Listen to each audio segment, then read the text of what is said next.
ప్రస్తుతం రాజకీయాల్లో పొలిటికల్ లీడర్ల చేరికలు అనేటివి కామన్ అయిపోయాయి. ఏ పార్టీలు ఎంత నీతులు మాట్లాడినా సరే కానీ చేరికల విషయాల్లో మాత్రం ప్రతి పార్టీ ఇతర పార్టీ నాయకుల్ని తమ పార్టీలో చేర్చుకోవడం కోసం అయితే పోటీలు పడుతుంటారు. అయితే కొన్ని సందర్భాల్లో ఆ చేరికలు ప్లస్ అవుతుంటాయి, మరికొన్ని సందర్భాల్లో అవే చేరికలు మైనస్ అవుతాయి.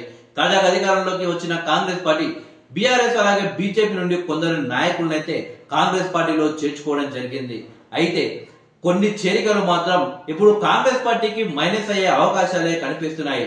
తాజాగా కాంగ్రెస్ పార్టీ సీనియర్ నేత మాజీ ఎమ్మెల్యే కోనేరు కోనప్ప ఆ పార్టీతో తెగదింపులు చేసుకున్నారు. ఏడాదిన్నర పాలనలో అభివృద్ధి గాడి తప్పింది అని, వెనుకబడిన సిర్పూర్ నియోజకవర్గాన్ని పూర్తిగా గాలికి వదిలేశారని, ఇక రాజకీయాల జోలికి వెళ్లకుండా ప్రజాక్షేత్రంలో స్వతంత్రంగానే ఉంటాను అని ఆయన స్పష్టం చేశారు. కొంతకాలంగా అధికార పార్టీ నేతలకు దూరంగా ఉంటున్న కోనప్ప ఆదివారం రాత్రి కొమరంభీం జిల్లా చింతలమానేపల్లి మండలం డబ్బా గ్రామంలో కార్యకర్తలు అలాగే అభిమానులతో ఆత్మీయ సమ్మేళనం నిర్వహించారు. వివిధ మండలాల నుంచి వేలాదిగా తరలి వచ్చిన కార్యకర్తలు ప్రాంతంలో అభివృద్ధి అడుగంటింది అని, పట్టించుకునే నాయకులే లేరని, ఇండిపెండెంట్ గానే ఉండాలి అని సూచించారు. ఈ సందర్భంగా సభలో ఉద్వేగంగా మాట్లాడిన కోనప్ప 3 సార్లుగా ఎమ్మెల్యే గెలిచిన తనకు పార్టీలో పెద్దలు గుర్తింపు ఇవ్వలేదు అని, అధికార పార్టీ సమావేశాలకు సైతం తనను పిలవకపోవడం మనస్తాపం కలిగించింది అని అన్నారు.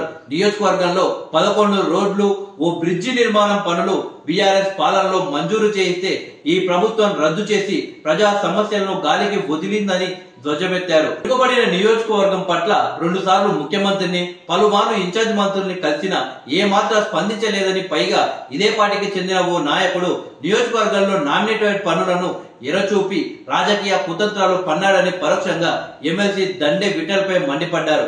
ఇప్పటి వరకు కాంగ్రెస్ పాలనలో 10 నుంచి 15 కోట్ల పనులు మంజూరైతే స్థానిక బీజేపీ ఎమ్మెల్యేతో ఎమ్మెల్సీ కుమ్మక్కై చిల్లర రాజకీయాలకు పాల్పడ్డారని ఆరోపించారు. విలువ లేని చోట ఉండడం కంటే స్వతంత్రంగానే ఉండాలి అని నిర్ణయించడం జరిగింది.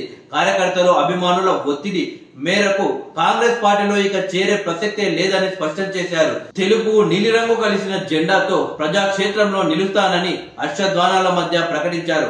10 ఏళ్ల బీఆర్ఎస్ పాలనలో సిర్పూర్ నియోజకవర్గానికి 100 కోట్ల విలువైన అభివృద్ధి పనులు చేసి నియోజకవర్గాన్ని ముందు వరుసలో నిలబెట్టారని, అడిగిన వెంటనే రోడ్లు, వంతెనలు మంజూరు చేసిన మాజీ ముఖ్యమంత్రి కేసీఆర్ దేవుడు లాంటి వాడంటూ కొనియాడాడు కోనప్ప.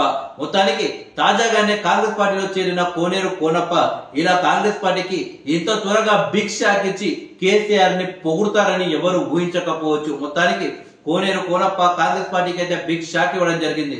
తాజాగా గత ఎన్నికల్లో సిర్పూర్ నుండి పోటీ చేసిన ఆర్ఎస్ ప్రవీణ్ కుమార్ కూడా సోషల్ మీడియా వేదిక కోనేరు కోనప్పపై మండిపడడం జరిగింది. నీలాంటి కోవట్లను, నీలాంటి పార్టీని మోసం చేసి వెళ్లిన వ్యక్తులను ఎట్టి పరిస్థితుల్లో పార్టీలో చేర్చుకోవద్దు. నువ్వు చేసిన దౌర్జన్యాలకు, నువ్వు ప్రజలను చేసిన మోసానికి ప్రజలకు క్షమాపణ చెప్పి పూర్తిగా రాజకీయాల నుండి తప్పుకో కోనప్ప అని చెప్పేసి ఆర్ఎస్ ప్రవీణ్ కుమార్ అయితే సోషల్ మీడియా వేదిక కోనేరు కోనప్పపై మండిపడ్డారు.